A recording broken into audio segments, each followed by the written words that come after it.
When you're out shopping, you'll hear native speakers using specific phrases that you won't always find in a standard dictionary. If you want to sound natural and actually understand what's happening at the store, you need these phrasal verbs.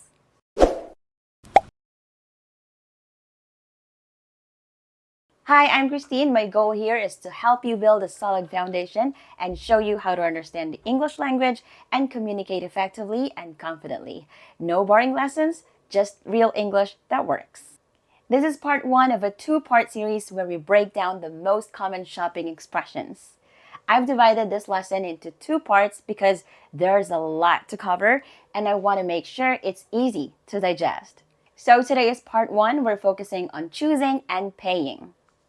So let's start with look for. This is what you say when you're searching for something you need. I'm looking for a gift for my friend.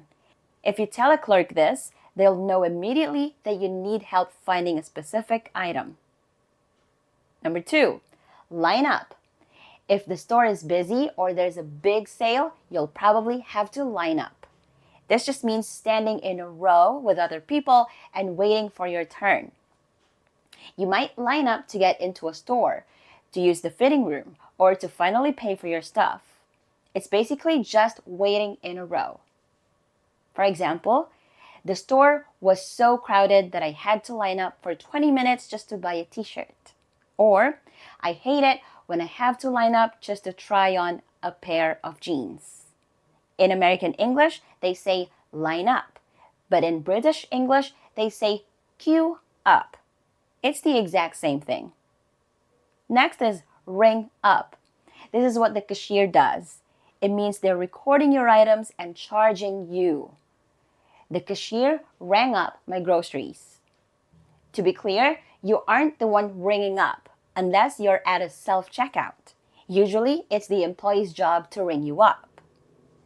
Then we have try on. This is when you put on clothes to check the fit and see how they look.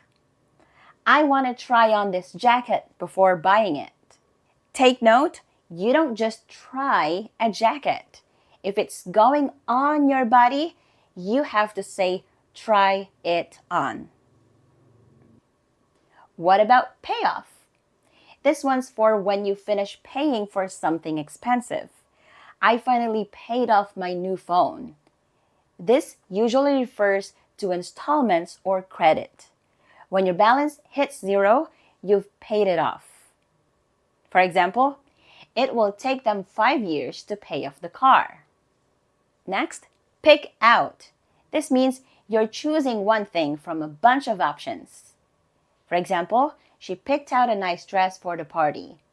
Now you might ask, Christine, why not just say pick? Well, pick out implies you actually looked at all the choices and found the best one. It's like you're standing in front of 5 dresses, you compare them, and you pick one out. Check out. You use it to describe the action of paying. I had already checked out when I remembered that we were out of milk. It's the same whether you're standing at a physical register or clicking that final pay button online. You'll also see it used as a noun. The checkout. This is the actual place or the area where you pay.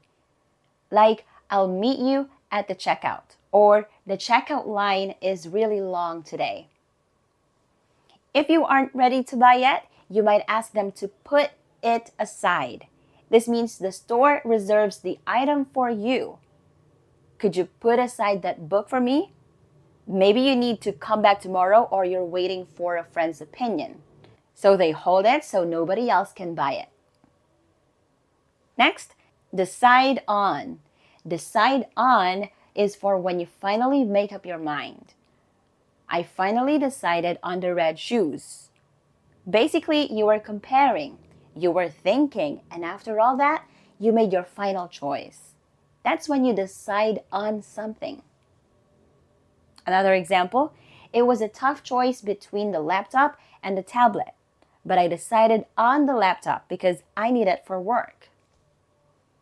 A slightly more casual version of this is go for.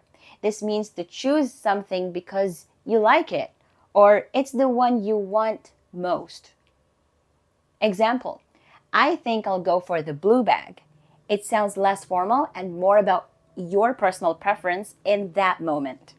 Another example, which of these two do you think I should go for?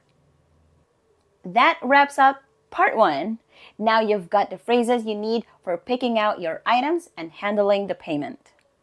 But what happens if you get home and the fit isn't right? In part two, we're going to cover everything from returning and exchanging items to specific clothing verbs like take in and zip up. You won't want to miss that one, so we'll see you over in part two.